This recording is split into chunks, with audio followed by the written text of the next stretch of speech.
See what the reasoning is behind that. That was really rude the way you approached my family speaking loud. It was Okay, I unprofessional. apologize. It was Right? unprofessional. But did you understand what I'm trying to say? Okay. I'd like to be able to About finish the my drinks. sentence before you interrupted me. Go ahead. I'm not your employee, I'm so listening. I I'm just listening to you. paid for the food. I think that would show some kind of consideration. I did pay for drinks. Okay. And I would assume. Let me ask you this: if somebody sat down and ate, and they were leaving, and they say, hey, "Can I get it to cold drink?" We Do you do that? we really don't do that.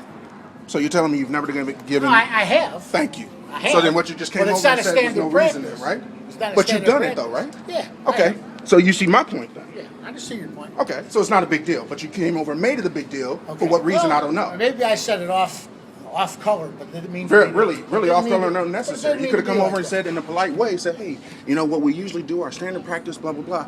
I shouldn't have to teach you your business and how to talk to customers. I understand. I shouldn't have to. that. But Have a good night. you too, man. Oh. Me too.